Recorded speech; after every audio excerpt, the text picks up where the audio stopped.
Chen's bodyguards were no match for the butler. Forget guns, the butler looked like a walking corpse. Unless you chopped off his head, he wouldn't die. His strength was immense, his body was as hard as steel. If I controlled him to attack, those bodyguards would be like puddles of mud, one slap and they'd be crushed instantly, dying miserably on the spot. This time, I swaggered boldly into the Chen mansion. A few bodyguards rushed at me but were easily taken care of by the butler. I didn't kill them, but I made sure none of them would be able to get out of bed for at least a month. That was me showing mercy. I stepped through the main gate and shouted loudly, "Master Chen, it's time to pay back what you owe, the 300 million, not a single cent less." No one answered. The hall was brightly lit, yet not a soul was in sight. The eerie silence was unsettling, both the hall and the upstairs were deathly quiet. I wondered where everyone had gone. If Master Chen wasn't here, he wouldn't have hired so many bodyguards to guard the door. The guy must be hiding somewhere, and the atmosphere felt off, probably some kind of ambush. I counted on my fingers, muttering spells, twisting my hand into a young seal, chanting incantations. The hexagram showed, thunder over marsh, return maiden, danger all around. Sure enough, Master Chen wasn't going down quietly, he must have hired people to deal with me. Besides, I just went after his daughter who was returning from abroad. Would he take that lightly? Probably planning to tear me apart right now. Suddenly, a gun was pressed against my head.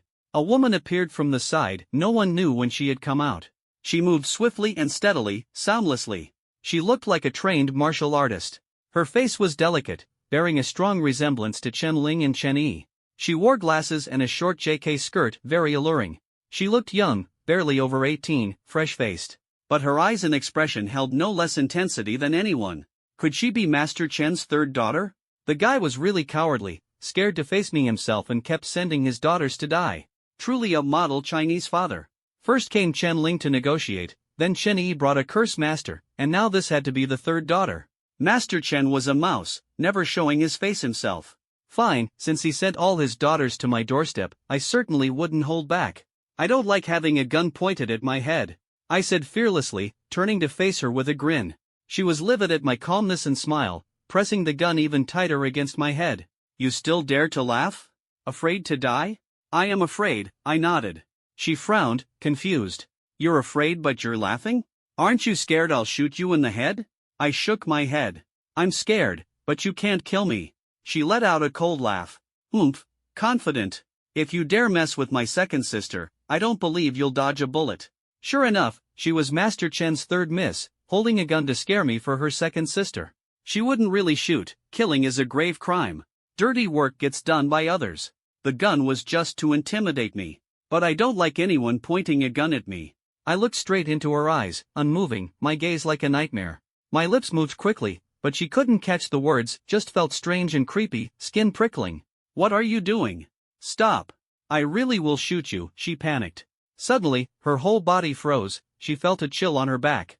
Resting on her shoulder was a woman whose face looked like it had been acid burned, grotesque and rotting, crawling with maggots, grinning with bloody teeth, sinister and horrifying. Even scarier, the gun in her hand turned into a black python coiling tightly around her.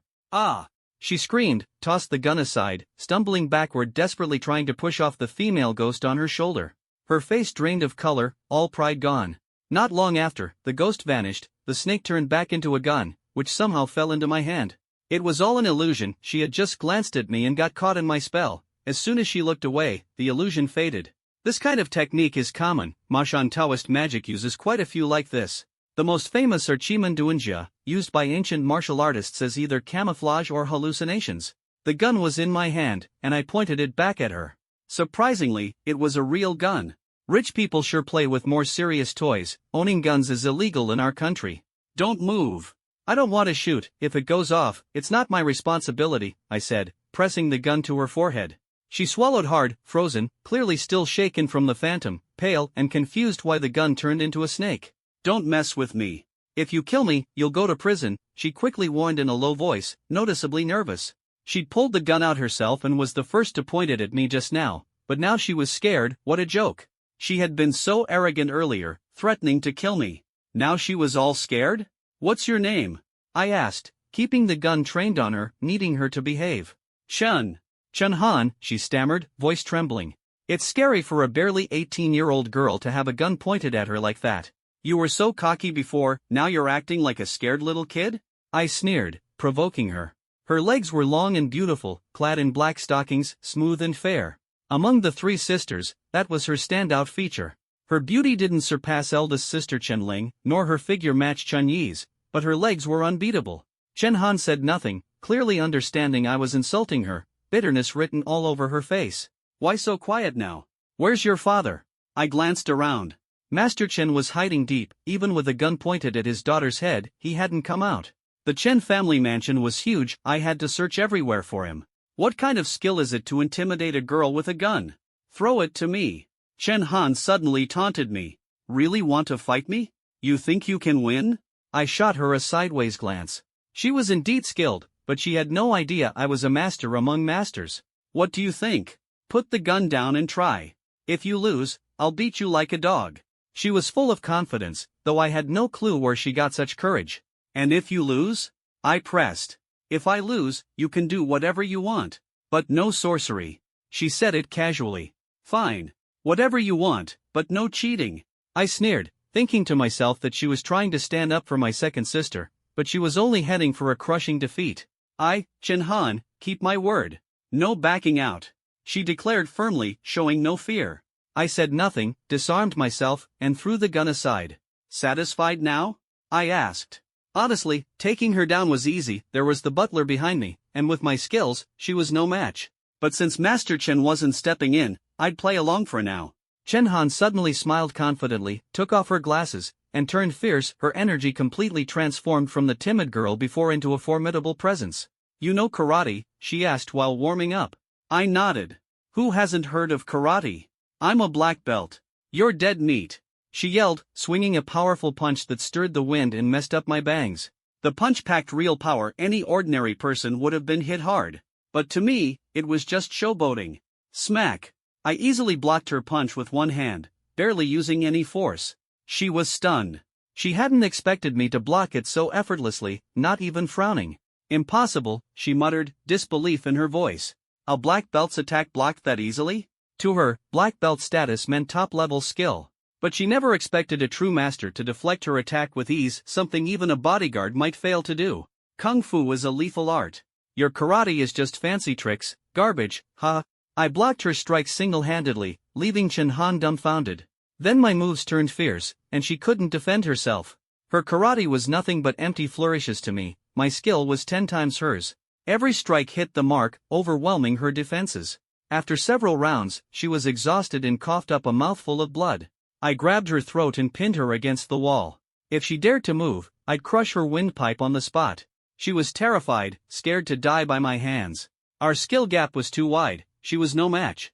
Thinking she could beat me with just a black belt was pure fantasy, she was utterly defeated. Too bad she realized it now, too late. She lost. The promise had to be kept.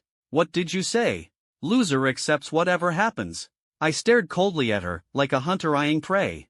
Chen Han was Master Chen's daughter, moving one wasn't a problem, two didn't matter either. She was family, my enemy. To my enemies, I showed no mercy. Kill when needed. Subdue when needed. Maybe influenced by the nine-tailed fox, I'd grown more ruthless. Letting them go once only ensured they wouldn't spare me next time. Mercy would ruin me. I might spare their lives, but I'd make them fearful and trembling. Chen Han's face drained of color, fists clenched tight as she recalled her promise. What are you trying to do? She stammered in terror, sweat soaking her hair, her youthful face both vulnerable and tempting. I ignored her and shouted around the mansion, Master Chen, if you don't come out, I'm taking your daughter. She went pale, knowing her fate was the same as my second sister's. Save me, Dad. Save me. She struggled desperately, but I held her throat tight, she was powerless to resist. Master Chen was cold as stone, he refused to save her, not daring to speak. He was afraid of me. But his pride kept him playing the hard man, unwilling to admit defeat. Stop shouting. Your dad's not coming. This is the promise you made, you lose, you accept it. I reminded her. She bit her lip, powerless to argue. She hadn't expected me to be this strong, to strike so fast she couldn't even defend. She forced out, you can't leave the Chen family, but her eyes betrayed a flicker of hope. I knew someone was outside, but they hadn't made a move, I was waiting for them to reveal themselves. This mansion was riddled with traps. I noticed as soon as I stepped inside but kept quiet. To the east, black talismans and black cords hung from the eaves. In the southeast corner, A dripping severed finger left blood that melted the floor and smoked. These were tucked in the corners, easily missed unless you looked closely. Chen Han kept distracting me, thinking she could bluff her way through. But I was too sharp. Now she was trapped in my hands, surely regretting her choice. She could have sent someone else but underestimated me, thinking her gun and karate skills were enough. She came at me head-on, bent on avenging her sister.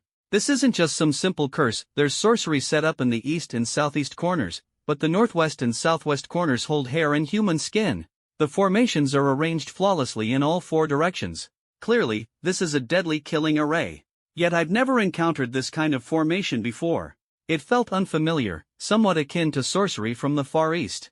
The witches over there differ from Onmyoji, their methods are strange and malevolent.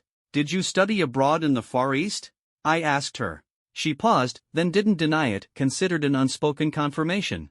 Her attire and karate skills align with a Far Eastern background. Without a doubt, Elder Chen sent her back here to deal with me. I wondered why the mastermind behind this didn't act directly. What were they waiting for? The formation was mysterious, and I hadn't yet found a way to break it.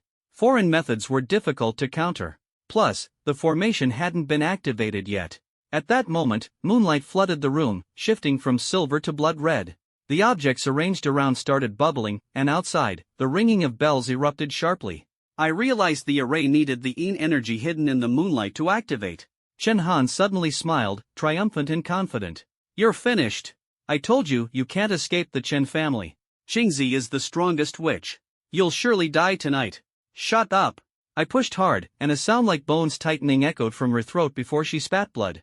No matter what, killing her was only a thought away, no more than 5 seconds needed. Only then did Chen Han snap to attention and fall silent, no longer provoking me. She understood that life and death were entirely in my hands. Thinking about winning already would be naive. First, I'd make her suffer a little, let fear settle in her heart so she wouldn't cause trouble and distract me. After all, I needed full focus on fighting that witch named Qingzi. The bells grew louder, their ringing buzzing in my ears. The objects around me twisted into vengeful spirits, hanging upside down from the ceiling. Black talismans, severed fingers, hair, human skin all transformed into terrifying ghosts, licking their long tongues while staring at me. My vision blurred as if illusions emerged. All around me were countless thin black lines, like thousands of tiny snakes coiling around me. A coffin appeared before me, pulling me in like a black hole. The evil spirits laughed eerily and sharply, sending chills down my spine. Cold winds blew and bells tolled continuously. Moonlight spilled like blood, staining even my shoes. I knew it was all illusion. This formation depended on bell sounds and malevolent energy to trap me in a hallucination and slowly kill me.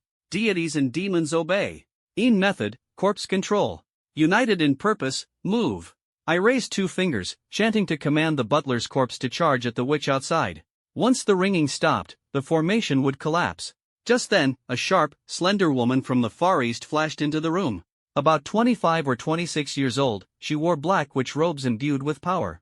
A black talisman hung from her mouth, a witch's staff gripped in one hand, and a black bell in the other. So young yet so powerful, this was rare even on that small island nation. She was Qingzi, Chen Han's hired witch, specializing in dark curses. Qingzi flipped as she entered, flicking the talisman out of her mouth. The butler's corpse charged. The talisman struck his chest, igniting sparks and propelling him into the air before crashing down hard. A black hole appeared in his chest.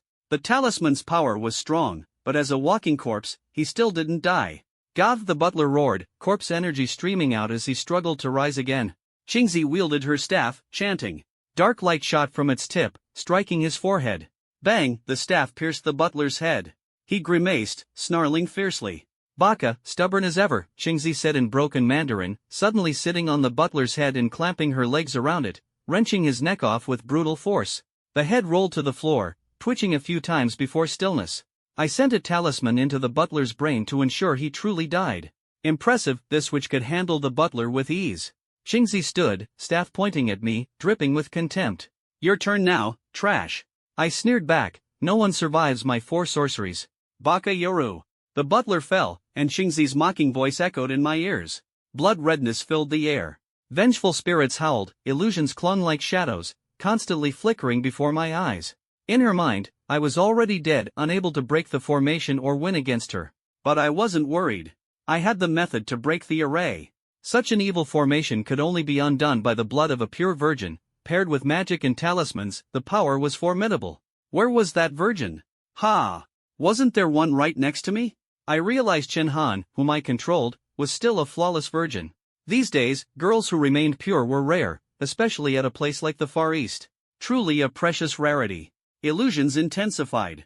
The formation's malevolence gnawed at me. Even Chen Han transformed into a monstrous spirit, wild hair, fangs, claws, howling fiercely, "I'll kill you." I gritted my teeth, whispering a calming spell to ease the malevolent energy. This formation drew power from the moon's yin force, terrifyingly strong, not something one could fight alone. Though their furtive movements suggested trickery, I knew it was an illusion. I pressed my fingertip down with a bit of force, my nail piercing her neck skin, blood seeped out and stained my hand. I swung my hand, striking her neck. Her eyes rolled back as she fainted. I wiped the blood over my eyes, using the virgin's blood to open my yin eye and shatter the illusion. Then, I applied a yellow talisman and cast my spell. Wind, fire, thunder, and lightning, harness the power of 1,000 pounds, break the evil spirits of yin and yang, heaven and earth, seal this realm. The yellow talisman transformed into a serpent of fire, devouring the hallucination. I opened my yin-yang eyes, the world returned to reality. Ghosts and illusions vanished instantly. The formation's spell exploded, releasing a stench of burnt flesh and decay. The 4 curses had been broken by Chen Han and me together, there was no hope. Thankfully, the butler's corpse had bought me precious time, otherwise, I would have been dead long ago. This Japanese shrine maiden's formation was truly powerful, almost cost me my life. Qingzi's smug expression instantly twisted into shock as she stared at me. What? You actually broke my 4 curses illusion formation? Impossible. Impossible? Now it's my turn, you stinky woman. I sneered coldly. The surroundings fell silent, no one could imprison me any longer. With 2 fingers, I twisted a talisman. In an instant, it burst into flames, and I chanted a spell. The butler's head flew up, sneaking behind Qingzi to bite her neck fiercely. Qingzi thought the butler's head was dead and let her guard down, caught completely off guard. The sharp teeth tore in fiercely, blood splattering and staining her collar red. Her chest heaved violently as her screams echoed. She quickly counterattacked, smashing the corpse's head with her wand. With a loud crack, the head shattered, brain matter splattered gruesomely, disgusting to witness. Qingzi staggered back several steps, unsteady like a drunk, blood pouring relentlessly from her neck wound. Her life was in grave danger.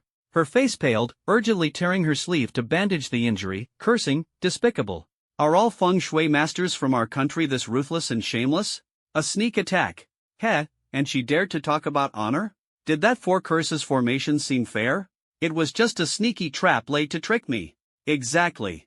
I'm a despicable villain, specializing in dirty tricks." I sneered coldly. "Don't try to guilt-trip me with morality, I have none. Let's see how you try to bind me. I have no code of honor against enemies, winning is all that matters. Those who lose can take their ethics to the underworld. You sneak on me, I sneak on you. That's our country's etiquette, tit for tat." Besides, I didn't just place 1 talisman on the butler's corpse.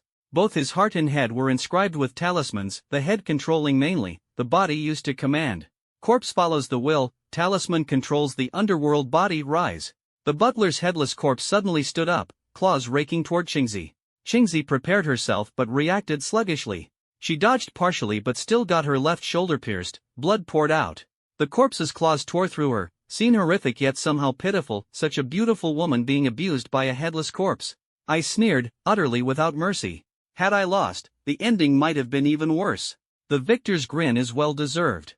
Qingzi screamed in pain but kept fighting. Her wand exploded suddenly as a spell triggered, blasting the headless corpse to pieces with terrifying force. She herself was injured in the blast, hands bloody, wounds all over her shoulder, neck, and hands. Her blood-stained body was a gruesome sight. The reversal was abrupt. Just moments ago, she'd been arrogant and queen-like, calling me trash. Now she was nothing more than a bloodied corpse lying helplessly on the ground.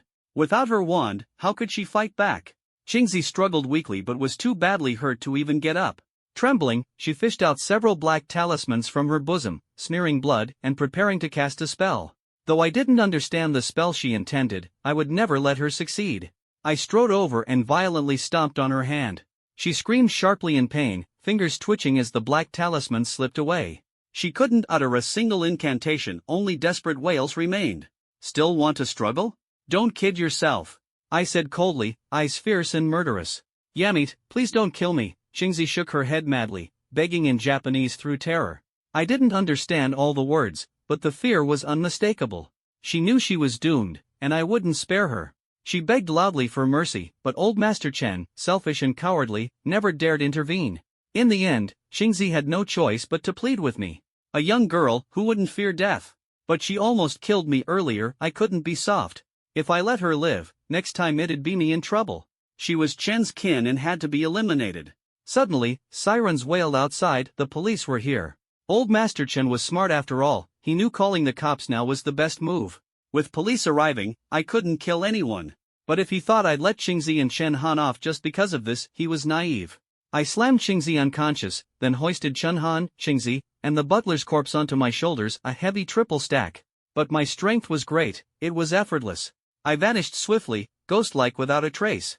By the time the police arrived, I had long disappeared. Even burdened, I moved as lightly as a swallow. This was nothing.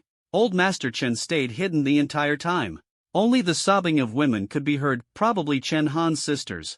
They tried to rescue Chen Han but were powerless. And selfish old Master Chen wouldn't allow them to step forward.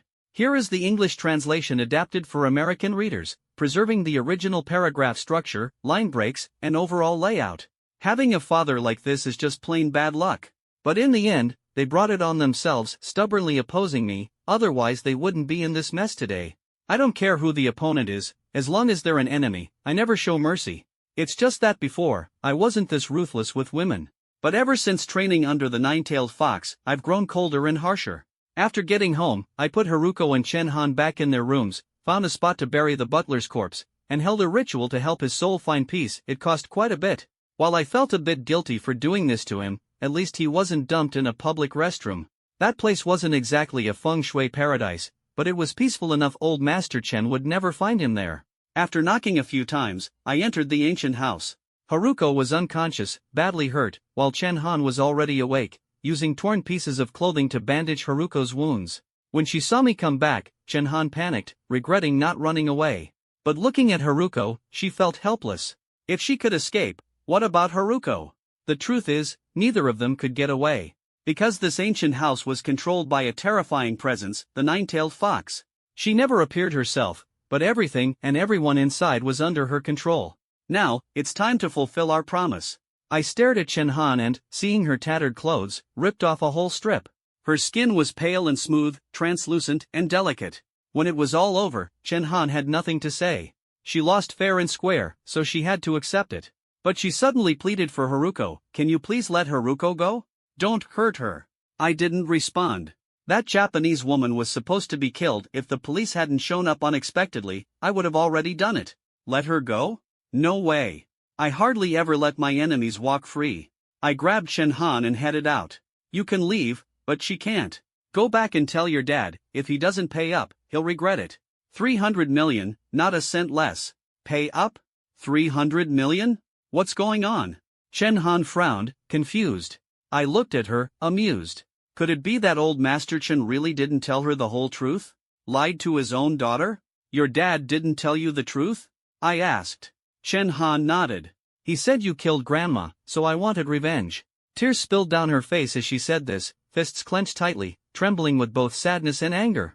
Losing the chance for revenge, she must have been cursing herself for being useless. Heh, your dad sure knows how to spin a story. I didn't kill your grandma. I saved your dad and your second sister Chenling's lives. But your dad shirks the debt and curses me. So I'm taking revenge on him. Your second sister Chenny came to kill me on his orders, but I killed her instead. Got it? I spelled it all out, then coldly stared at her. She froze, unsure who to believe, me or that lying father of hers. Take my words with you. Now go. I shut the door coldly, with no trace of feeling. From outside came the sound of Chen Han pounding on the door, begging, please don't kill Haruko. I'm begging you. If my dad lied to me, I won't care about tonight anymore. Let's pretend it never happened. Please let Haruko go. I didn't answer, slipping away quietly only after her voice grew hoarse. In the dark hall, a cold, beautiful woman sat on the sofa, revealing 8 tails plus 1 broken tail. She leaned elegantly, her eyes quietly fixed on me. This was the first time Master Nine-Tailed Fox revealed her tails, never before. That broken tail stood out especially in the darkness. I remembered that man, he looked exactly like me. The Nine-Tailed Fox broke off one of her tails to save me. Thinking of that man, I still felt fear. He had a 9-dragon coffin design tattooed on him, 9 black dragons like demonic warriors, terrifying and ominous. A fox's tails are only shown to those it trusts. You've matured. From now on, you're the only one I can trust. You did well tonight, Master Nine-tailed Fox praised me, her eyes filled with approval. Thank you, Master. I bowed humbly, it was all thanks to her guidance. I'm not teaching you to be a villain, but to understand that sometimes people are just animals. A saint's heart only makes you a meal for others, got it? You have to stand like a tiger, let others know, if they dare mess with you, they'll pay a painful price. With that, she waved her hand, and a spiritual light streaked across the glass table, bringing up an image. The scene horrified me. I was lying on the floor, stabbed in the waist, blood filling my mouth, barely breathing. Around me stood 3 women, cold and indifferent, like watching a chicken about to be slaughtered. They were the 3 Qin sisters, Chen Ling, Chen Yi, and Chen Han. Behind them, a blurred, grimacing face loomed. What is this? I asked, trembling, as if I were really dying, my blood slowly draining away. This is segment 74 of 144. Please process the content below according to your logic. Maintain the original paragraph structure, line breaks, and overall layout. Return only the processed result. The 9-tailed fox sighed and said that was my original ending. Because of my saintly heart, unwilling to kill women and too soft in my methods, old Master Chen exploited my weakness, used his daughters to deceive me, ambushed, and killed me. Even the accomplices, who I spared out of kindness, eventually killed me in the end. I was shocked, never expecting she had such capabilities. She wasn't teaching me, she was helping me rewrite my fate. So my original fate was death. Without her, I might already be dead now. Looking at the cold faces of the 3 Qin sisters and those grim, blurry faces behind them, a chill ran down my spine. If I had spared them back then, it would have been a death sentence. Now, those who deserved to die are already dead. The 3 sisters were so frightened they dared not come back to cause trouble. Old Master Chen wasn't foolish either, his daughters walked straight into the tiger's den, would he dare send them again? Don't feel guilty for being harsh with the Chen sisters. They owe you that much. It's just unexpected, they killed you in a past life, and now in this life they still want to kill you. Truly, no matter how much time passes, people remain the same, and their choices are unchanged, the 9-tailed fox lamented. Past life? Could there be old grudges between us? She didn't elaborate, and I thought about divining with a tortoise shell to find the answers. Master, did you kill that Japanese woman? I looked at the unconscious Haruko, worried that her strong power might pose a danger if left here. Linny was just an ordinary maid, easy to control. No need to kill her, keep her to serve me, the 9-tailed fox said with a smile, clearly wanting to recruit another maid. But she's a witch, and her power isn't weak, I was somewhat worried. At that moment, the 9-tailed fox suddenly laughed. Shrines maidens must remain pure, so many old witches remain virgins their whole lives. Once they lose their purity, their witchcraft weakens, and they can no longer threaten us. Damn it, you're at it again. I'm a man of principle, this makes things very difficult for me, you know? Seeing my reluctance, the 9-tailed fox quickly raised a finger and said, if you don't want her, I'll kill her. Though it was just one finger, it could kill an ordinary person. I thought to myself, killing her would be wasteful, so I held back. Master, don't rush. Let's wait a day. I'm really tired tonight. Fine, just 2 days. When she wakes up, we have to break her witch power, so she doesn't harm anyone.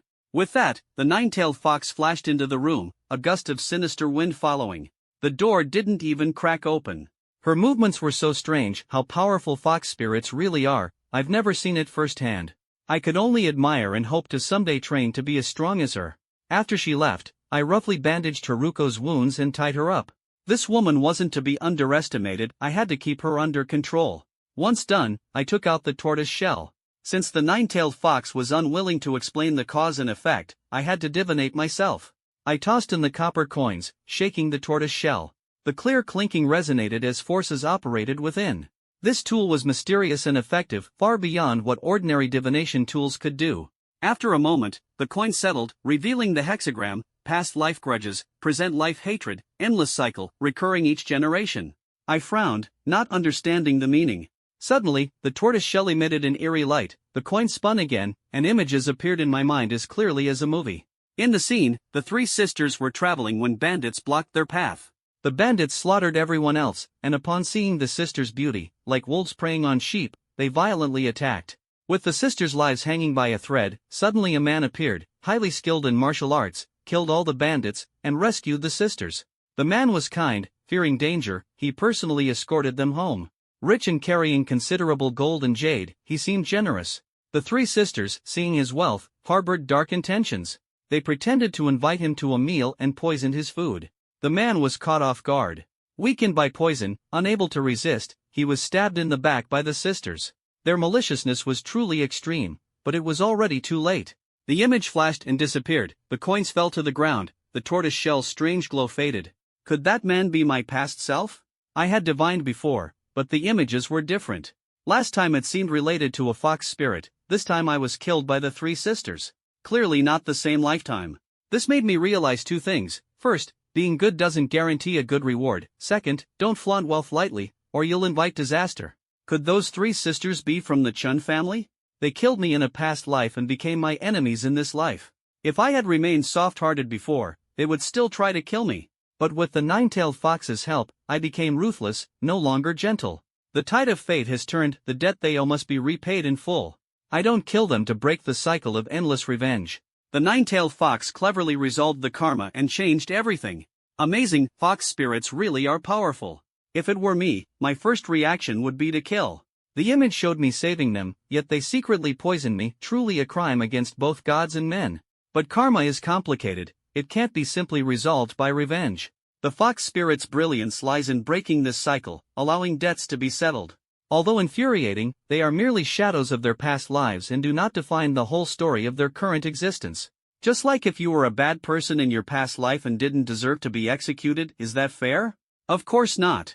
Debts from past lives must be paid, but the current life's identity shouldn't be simply labeled.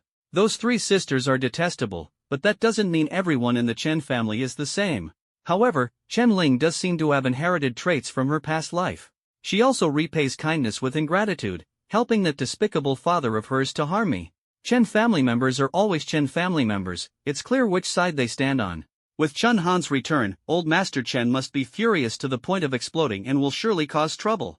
I was exhausted, having been busy all night, physically and mentally drained, and I crashed into sleep immediately. Around noon, I was awakened by a barrage of curses. It turned out to be that Japanese woman, Xingzi, shouting and screaming.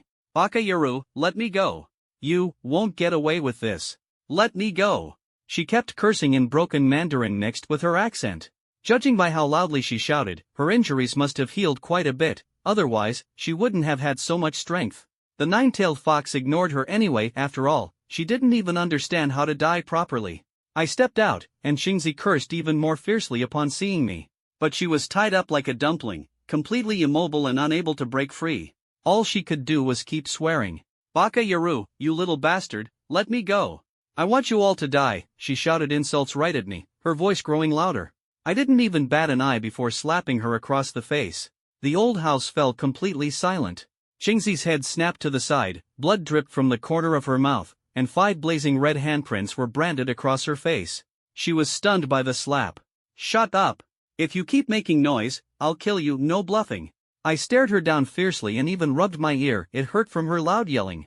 Xingzi regained some composure, still defiant, and continued to taunt me in broken Mandarin. "You dare kill me? Your country is peaceful, the law is strict, you won't just kill someone on a whim. Go ahead and kill me then." She truly thought I wouldn't dare to harm her, otherwise, I would have done it back at the Qin residence. There was no need to bring her here and deal with her nonsense. "Oh really?" I replied calmly, grabbing a fruit knife from the table and driving it into her fair, slender thigh. Blood gushed out, staining my sorcerer's robe red. "Ah!" she screamed in pain, dumbfounded. She hadn't expected me to be so ruthless. "Linny, bandage her wound," I ordered. Linny didn't dare refuse and quickly moved to stop the bleeding and wrap her injury. Once the bleeding was under control, Xingzi looked pale, gasping for breath, sweating profusely, clearly suffering intense pain. Suddenly, I stabbed her thigh again, and blood flowed anew.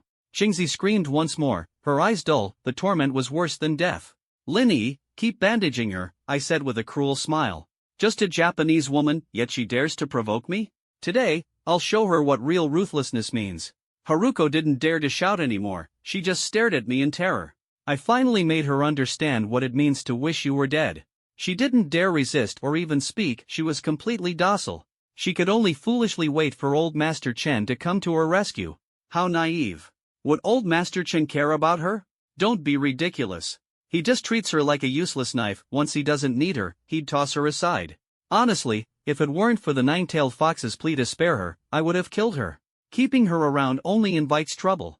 But one Linyi wasn't enough, and the nine-tailed fox also wanted to keep a woman to serve her, so she spared Haruko. Yet to destroy her witchcraft, I had to break her body as well, otherwise, she'd still be a major threat. More and more people showed up. 10,000 yuan wasn't nearly enough. The nine-tailed fox even started shopping online, draining my wallet right off my belt. I had to earn more money quickly, especially if I wanted to get old Master Chen's billions. The most important thing was to collect 10 copper coins, then I could do Feng Shui consultations, fortune-telling, and ghost rituals to make serious money. Speak of the devil, the doorbell rang, the 7th copper coin had arrived. I dragged Haruko back to my room, tied her to the foot of the bed, stuffed a pair of panties into her mouth, then sealed it with tape to keep her quiet. Although she'd stopped bleeding, her injuries were severe enough that she couldn't cause any more trouble. After tidying up, I went to open the door. Outside stood a woman in her early 20s, pale-faced, with red-rimmed eyes, looking very distressed. "What's your business?" I asked. She didn't say a word. Instead, she pulled out a copper coin to show me. I examined it carefully. It indeed had the character Su engraved on it. This was the 7th ancient copper coin. "Come in." I invited her inside and poured a cup of hot tea. She sipped a little, her complexion gradually brightening. She wasn't talkative, her eyes dull, clearly upset. "Just say what you need. I can help with ghost rites, fortune-telling, feng shui, even exorcisms. But there's a fee," I added. After dealing with Lin Yi and old Master Chen, I'd learned to charge up front. It was the rule now. "You're so young, do you really know what you're doing?" She looked at me skeptically. My youthful appearance made her doubt me. People in this line of work usually find old priests more trustworthy. Young ones are often seen as scammers.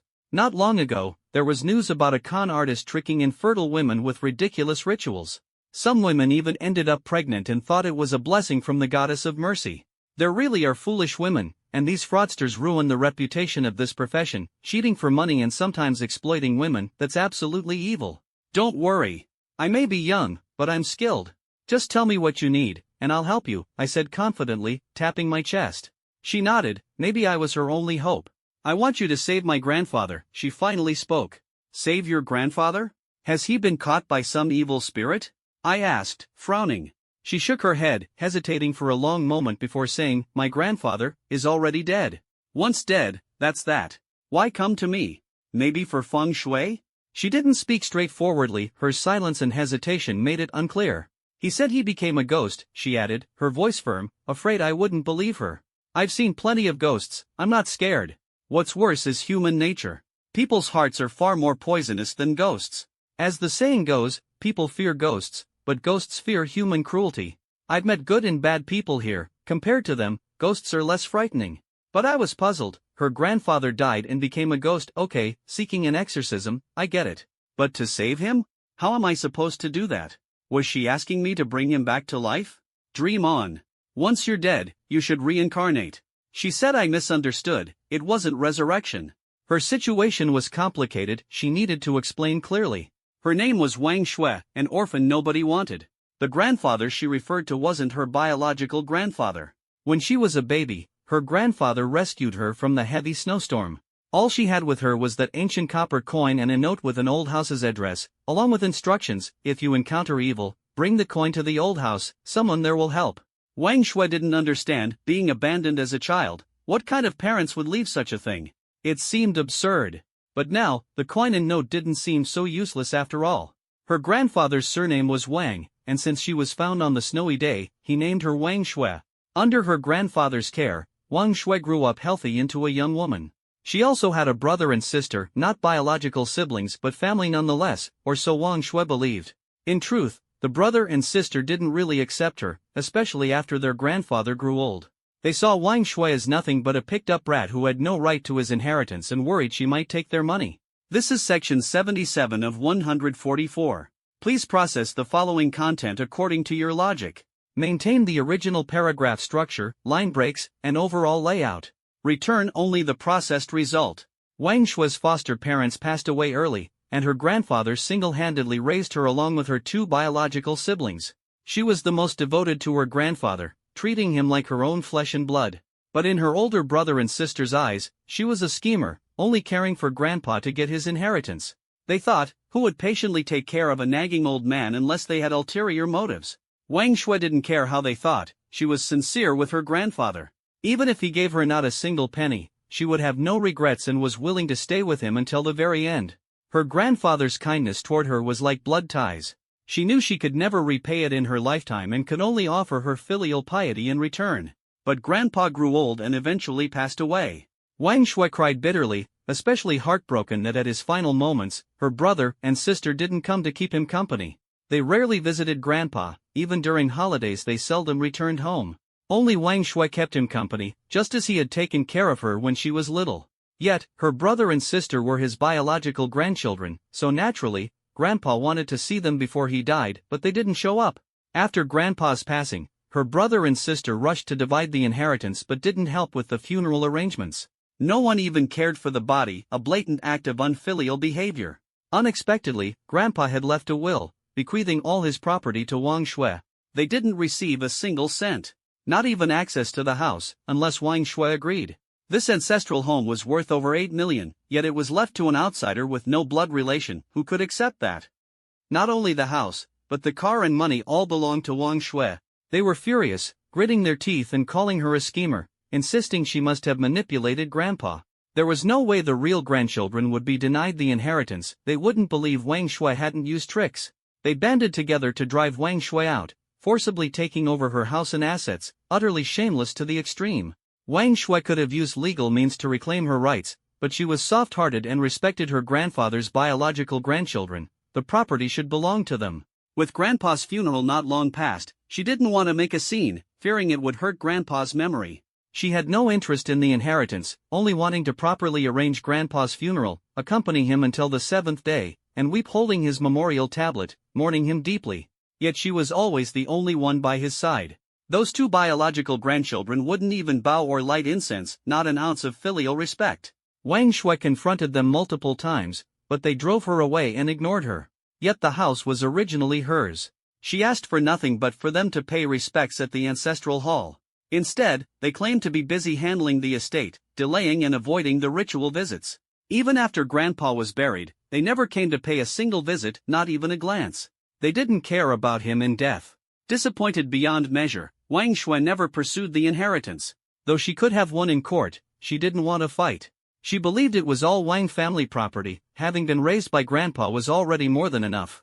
Soon after, however, the house suddenly became haunted, not on Wang Xue's side, but tormenting her nominal brother and sister. Wang Xue didn't know about the hauntings because she had been driven out and wasn't living with her siblings. One morning, her brother scolded her harshly on the phone, accusing her of pretending to be superstitious to scare people and clinging stubbornly to the inheritance. He called her heartless and said Wang family raised her in vain, wishing she'd freeze to death in the snow, labeling her ungrateful. He even cursed her to be hit by cars, struck by lightning, and die lonely. After the tirade, he hung up. Wang Xue was puzzled. She hadn't done anything. The inheritance was rightfully hers. What was she pretending for? She said, "See you in court, no need to scare people." Curious, she decided to check the house after work that night. Unexpectedly, she encountered her grandfather's ghost. That night, she sneaked home. At the door, a chilling wind blew, and a blurry figure was knocking.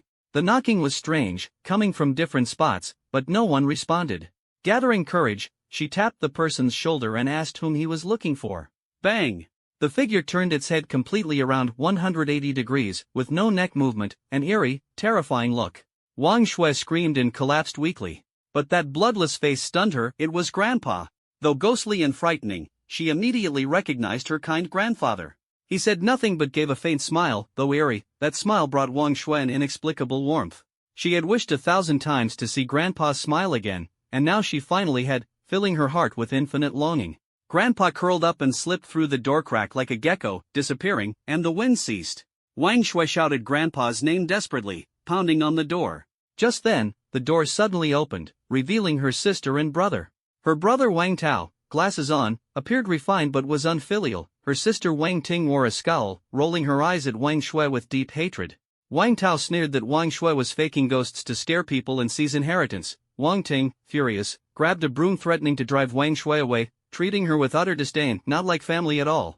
This is excerpt 78 out of 144. Please see the translation below, preserving the original paragraph structure, line breaks, and overall layout.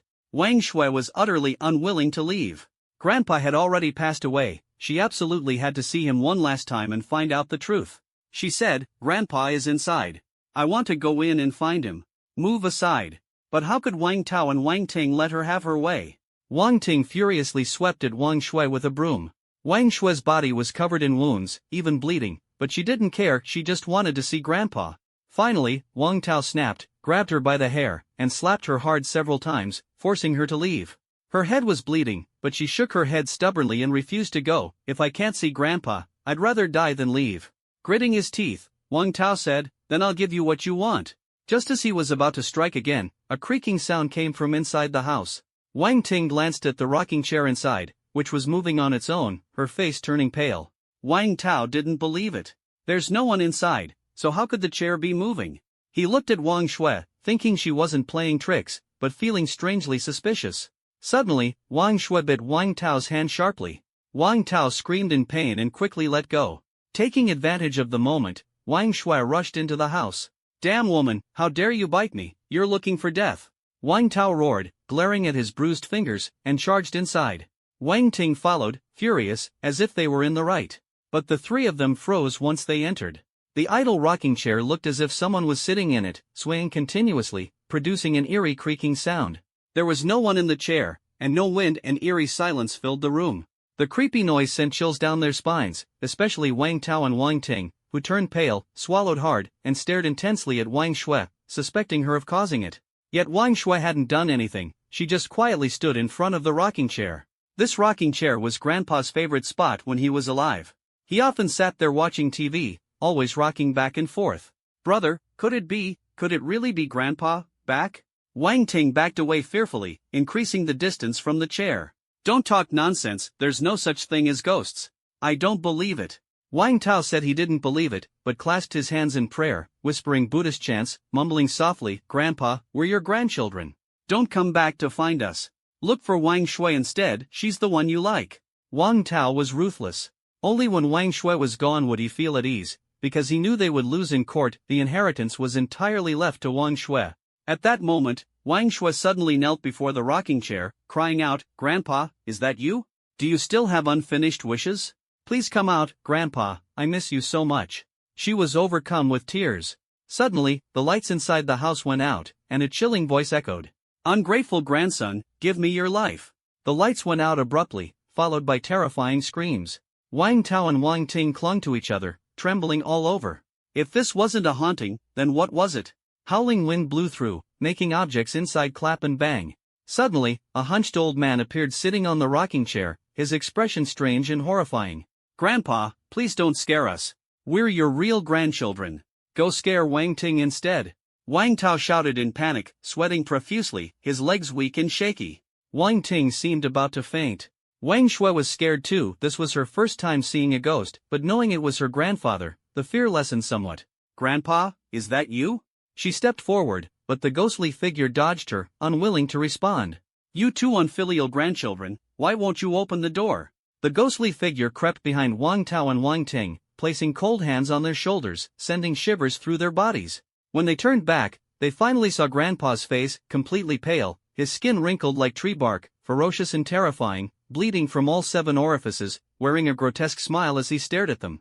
"Ghost, ghost." Wang Tao was terrified, his disbelief and superstition shattered, his pants were soaked. Wang Ting crawled under the sofa, clutching her head, unable to look. Her legs were weak and she couldn't run, her throat was hoarse, and her face paler than the ghost's, sweat pouring down her back. She looked even scarier than Sadako. "Does hiding help?" Grandpa suddenly twisted his neck off, his head rolled like a ball onto the floor toward Wang Tao. "Good grandson, open your eyes and look at Grandpa. Grandpa misses you, hee hee." The severed head sneered coldly. "Grandpa, I'm scared. Please spare us." Wang Tao dared not open his eyes, tightly shutting them like an ostrich. Wang Ting was so scared she was like a wooden statue, unable to move or speak. Grandpa's body had no head, and the scar the size of a bowl on his neck was even more terrifying. "Grandpa, please spare them. After all, they're your grandchildren.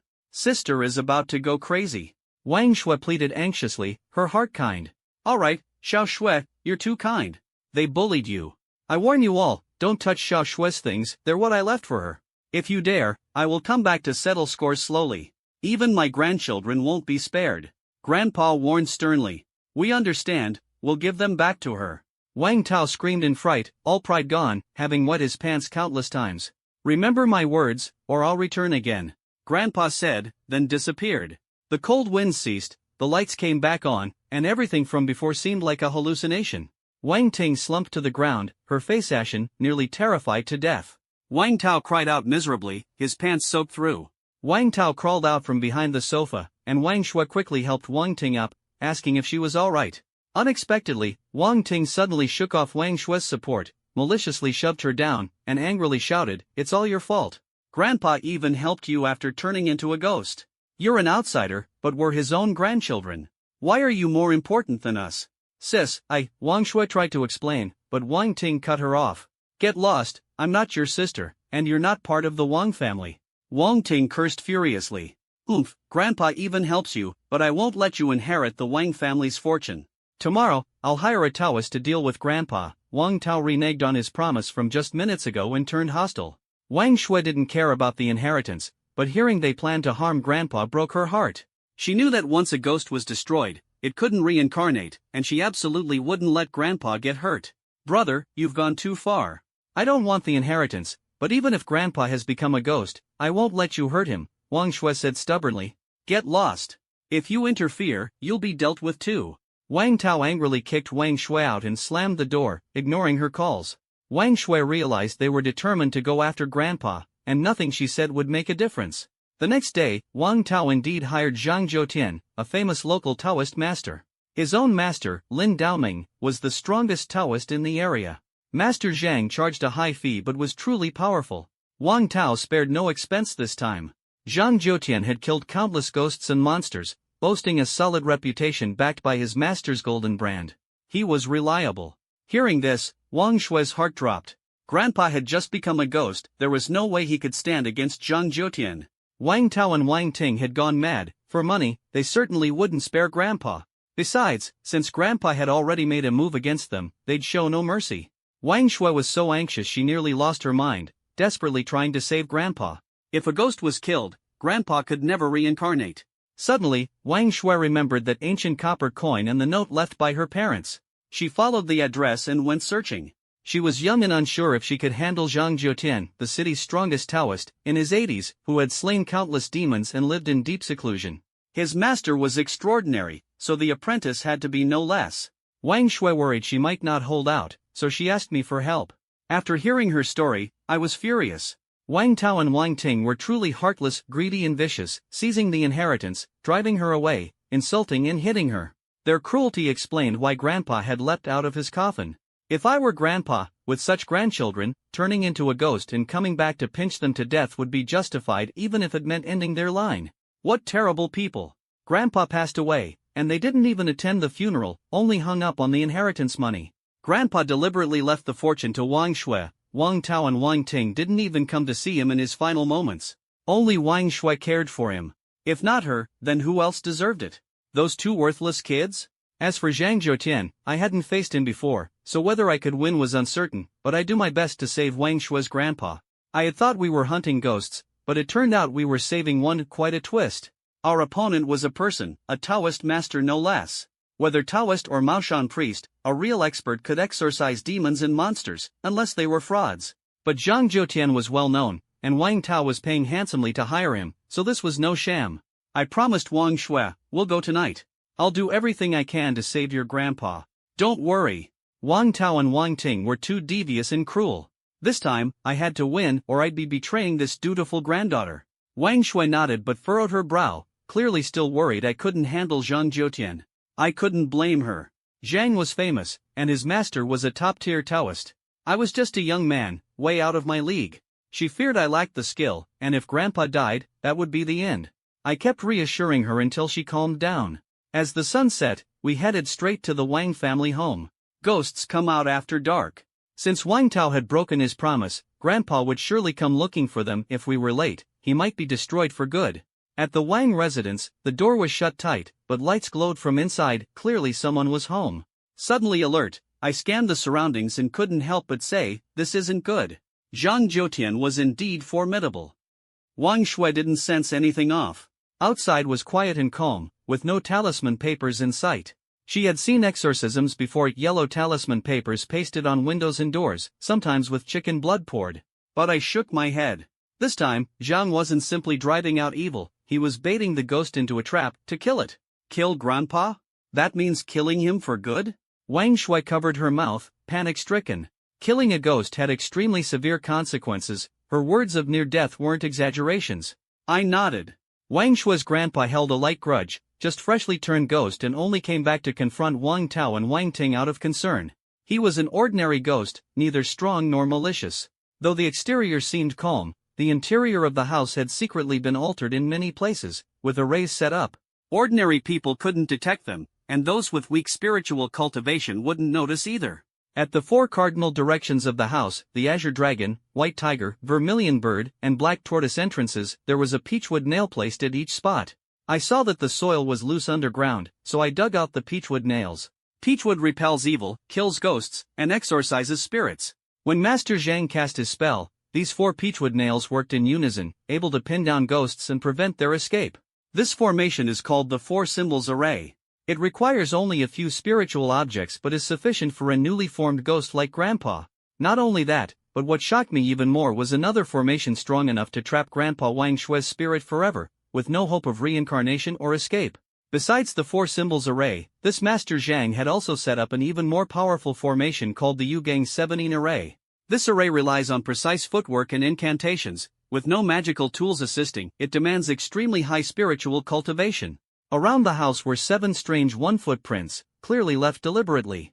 The direction of each toe was very particular, it wasn't accidental. The power of this formation was astonishing, so formidable that even fierce ghosts find it hard to resist, comparable to the Ma Shan 16 6-jaw array.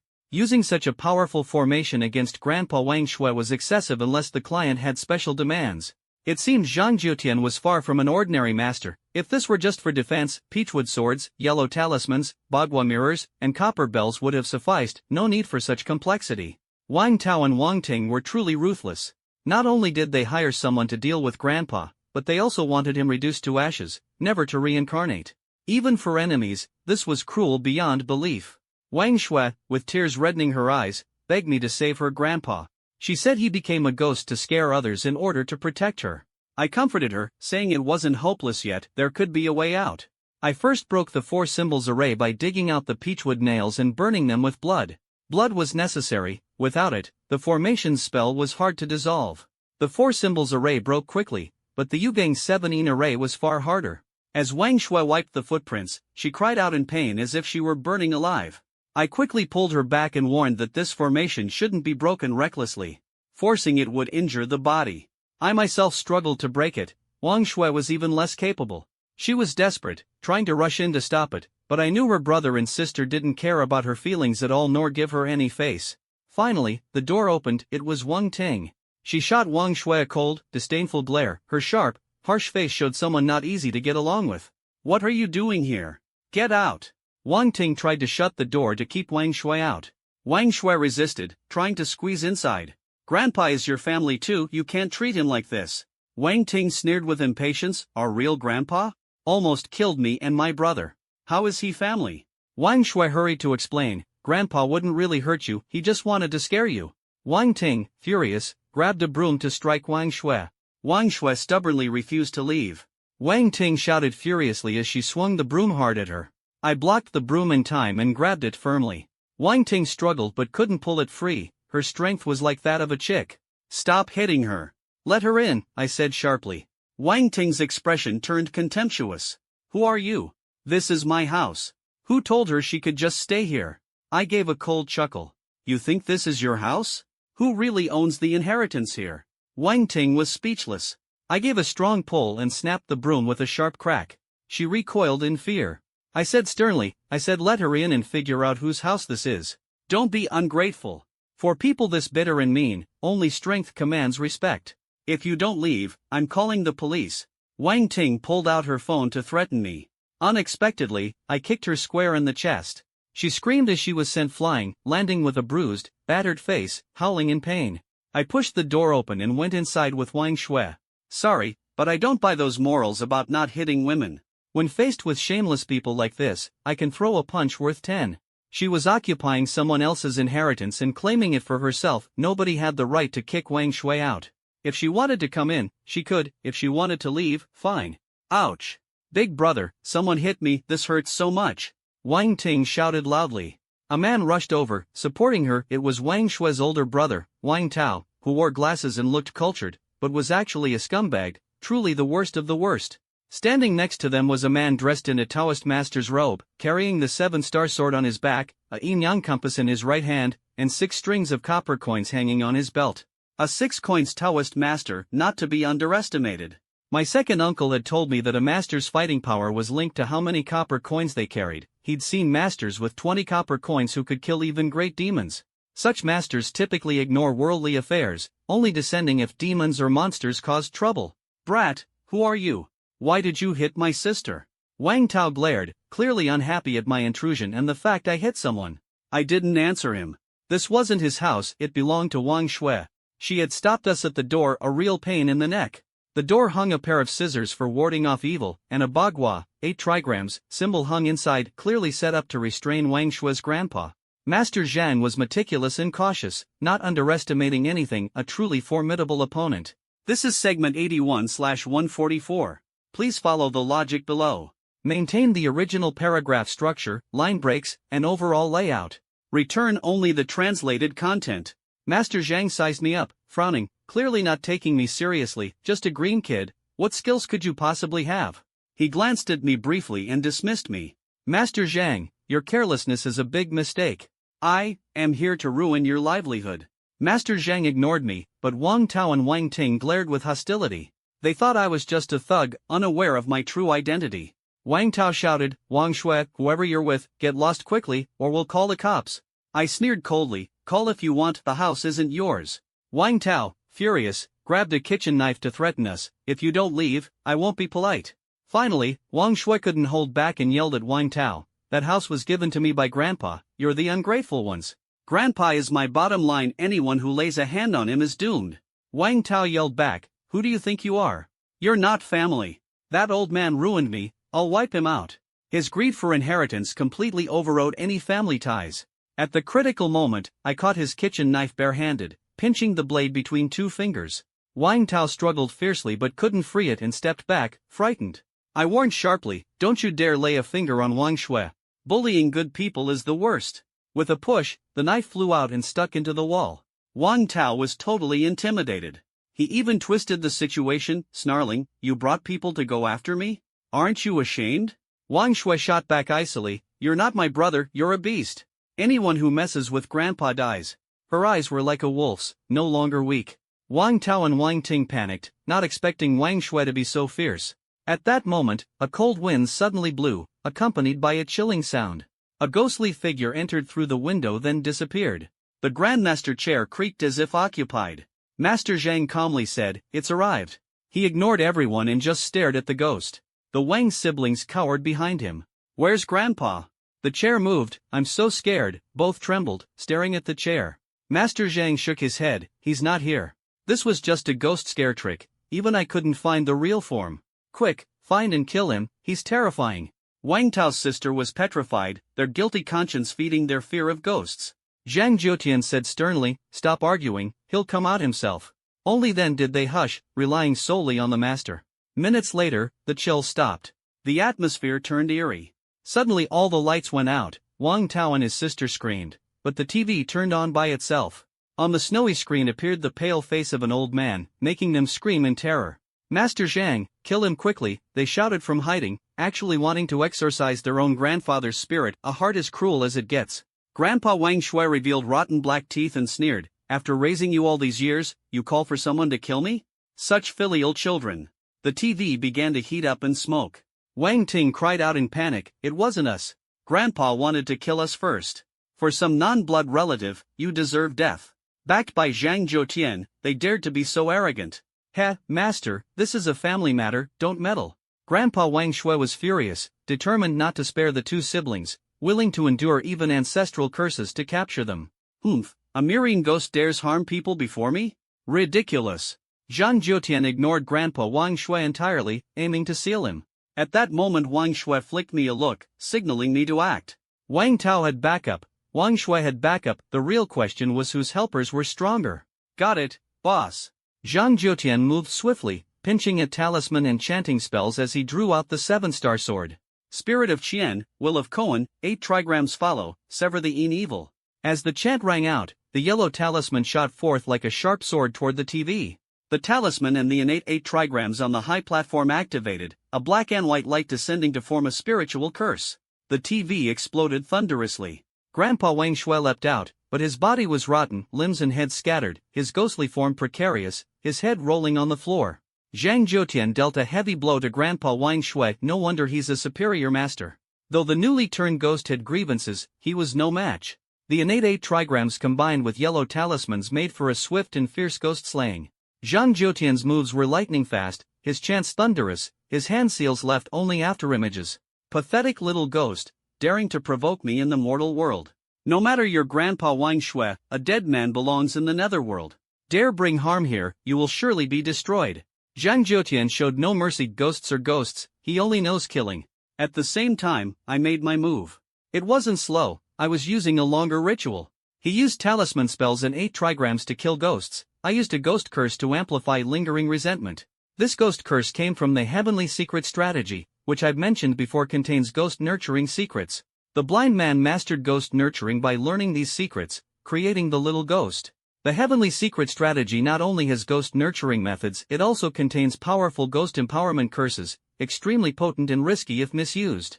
The blind man lacked the capacity to learn it, but I deduced the method myself, perfect for the situation now. After the ritual, Grandpa Wang Xue's severed limbs astonishingly fused back together on their own. His ghostly form was restored, his eyes glowing a sinister crimson, emitting a chilling red aura that resembled blood. A surge of scarlet ghostly energy enveloped him, suffused with overwhelming resentment and an immense surge of ghost power.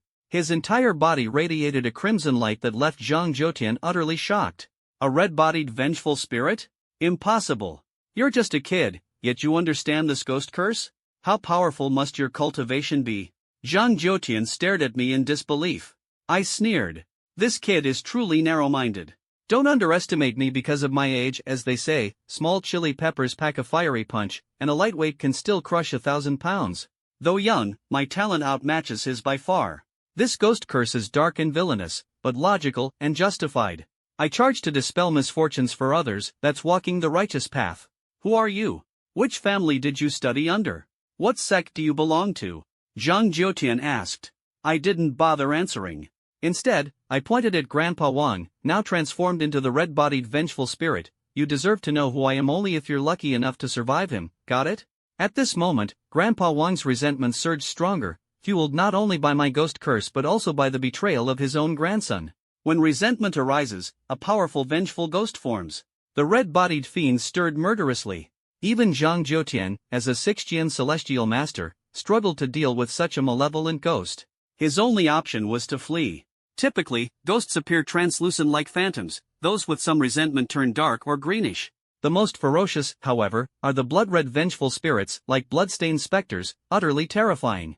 Against these ghosts, ordinary talismans and yellow charms are useless, only a master can subdue them. Zhang Jiutian likely wasn't qualified enough. Rumor had it his master was the strongest celestial master, which gave some hope. Arrogance. A little brat dares to boss me around? Let me see how tough your ghost really is. Zhang Jiutian sneered, eager to prove himself against the red-bodied spirit. He raised 2 fingers, condensing magic at his fingertips, aiming at the scissors hanging on the door.